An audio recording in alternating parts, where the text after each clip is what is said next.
આમ આદમી પાર્ટીની કિસાન પરિવર્તન યાત્રા ચાલી રહી છે અને આવતીકાલે 8 તારીખે ગાંધીનગરમાં ખેડૂત સભા પણ થવાની છે, જેમાં આમ આદમી પાર્ટીના રાષ્ટ્રીય અધ્યક્ષ અરવિંદ કેજરીવાલ આ કાર્યક્રમમાં ઉપસ્થિત રહેવાના છે।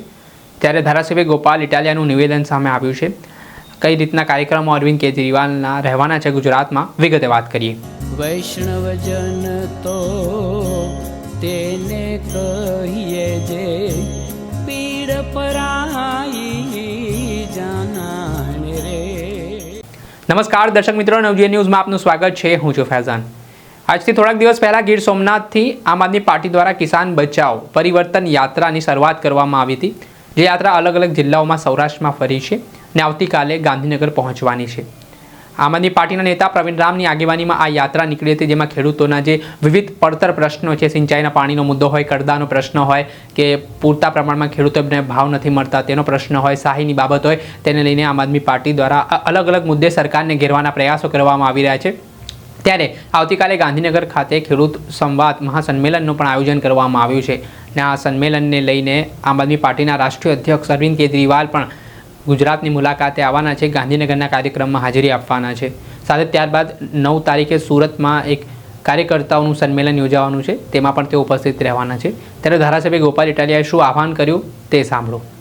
નમસ્કાર મિત્રો, હું છું ગોપાલ ઇટાલિયા। 2 દિવસીય ગુજરાતના પ્રવાસ ઉપર આમ આદમી પાર્ટીના રાષ્ટ્રીય કન્વીનર અરવિંદ કેજરીવાલજી આવી રહ્યા છે। આ 2 દિવસના કાર્યક્રમોની માહિતી આપ સૌને હું આપવા માંગુ છું। છેલ્લા 10 કરતા પણ વધુ દિવસોથી માનનીય શ્રી ઈશુદાનભાઈ ગઢવી અને માનનીય અમારા યુવા ખેડૂત આગેવાન પ્રવીણભાઈ રામના નેતૃત્વમાં પરિવર્તન લાવો ખેડૂત બચાવો યાત્રા ચાલી રહી છે। ગામડે ગામડે ખૂબ વિશાળ જન પ્રતિસાદ મળી રહ્યો છે। જે રીતે ગુજરાતમાં 30 વર્ષથી ભાજપની સરકાર હોવા છતાં પણ સિંચાઈનું પાણી, વીજળી, ખાતર, જમીન મહેસૂલની બાબતો હોય કે ટેકાના ભાવે ખરીદી હોય, બિયારણની બાબત હોય, તમામ ક્ષેત્રમાં ખેડૂત દુખી છે। ત્યારે પરિવર્તન એ જ ઉપાય, પરિવર્તન લાવવાથી જ ગુજરાતના ગામડાઓ, ખેતી અને ખેડૂત અને ખેત મજૂરોનું ભલું થશે, એવો સંદેશ લઈને પ્રવીણભાઈ અને ઈશુદાનભાઈ જે યાત્રા લઈને નીકળ્યા છે, એ યાત્રાનું સમાપન આવતીકાલે એટલે કે 8 માર્ચ 2026 ના રોજ ગાંધીનગર ખાતે રામકથા મેદાનમાં થવાનું છે। રામકથા મેદાન ગાંધીનગરમાં બપોરે 3 વાગ્યે માનનીય અરવિંદ કેજરીવાલજી ઉપસ્થિત રહી અને ગુજરાતના ગામડા, ખેતી, ખેડૂત અને ખેત મજૂરો વિશે આગળનું જે કાંઈ એમનું માર્ગદર્શન અને આમ આદમી પાર્ટીના સંઘર્ષ જે છે એને રજૂ કરવાના છે। ખૂબ વિશાળ સંખ્યામાં ગુજરાતભરમાંથી ખેડૂતો આ કાર્યક્રમમાં ઉપસ્થિત રહેવાના છે। આપ પણ એમાં ઉપસ્થિત રહો એ મારી લાગણી છે। બીજો કાર્યક્રમ તારીખ 9 માર્ચ 2026 સુરત ખાતે અરવિંદ કેજરીવાલજી અને આમ આદમી પાર્ટીના પ્રદેશ નેતાઓની ઉપસ્થિતિમાં ક્ષેત્રીય બૂથ કાર્યકર્તા સંમેલન યોજાવાનું છે।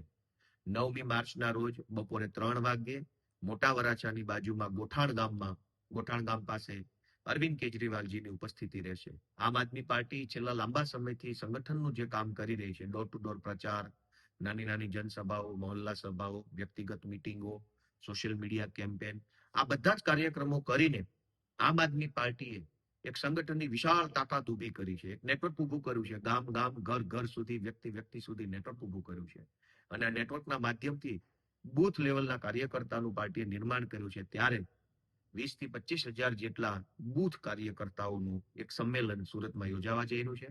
સમગ્ર દક્ષિણ ગુજરાતમાંથી ખૂબ વિશાળ સંખ્યામાં કાર્યકર્તાઓ ઉપસ્થિત રહેવાના છે। આપ પણ એમાં ઉપસ્થિત રહો એવી લાગણી સાથે ફરી એકવાર 8મી માર્ચે ગાંધીનગર ખાતે, 9મી માર્ચના રોજ સુરત ખાતે અરવિંદ કેજરીવાલજીની ઉપસ્થિતિમાં આમ આદમી પાર્ટી દ્વારા આયોજિત કાર્યક્રમોમાં આપ સૌ ઉપસ્થિત રહો એવી મારી હાર્દિક વિનંતી છે। ખૂબ ખૂબ આભાર। હવે સાંભળ્યા હતા વિસાવદરના ધારાસભ્ય ગોપાલ ઇટાલિયા। હાલ તેમનું મોટું નિવેદન સામે આવ્યું છે, જે સમગ્ર ઘટના સામે આવી છે તેને લઈને તેમણે કહ્યું છે કે અરવિંદ કેજરીવાલ છે તે આમ આદમી પાર્ટીના કાર્યકરો અને નેતાઓમાં જોમ જુસ્સો ભરવા માટે આવી રહ્યા છે, તેમાં મોટી સંખ્યામાં તેમણે લોકોને ઉમટી જવા માટે અપીલ કરી છે। દર્શક મિત્રો, આવા જ નવા વિડીયો સાથે આપણે માહિતગાર કરતા રહીશું, એટલે નવજીવન ન્યૂઝ જોતા રહો। વૈષ્ણવજન તો તેને કહીએ જે પીડ પરાઈ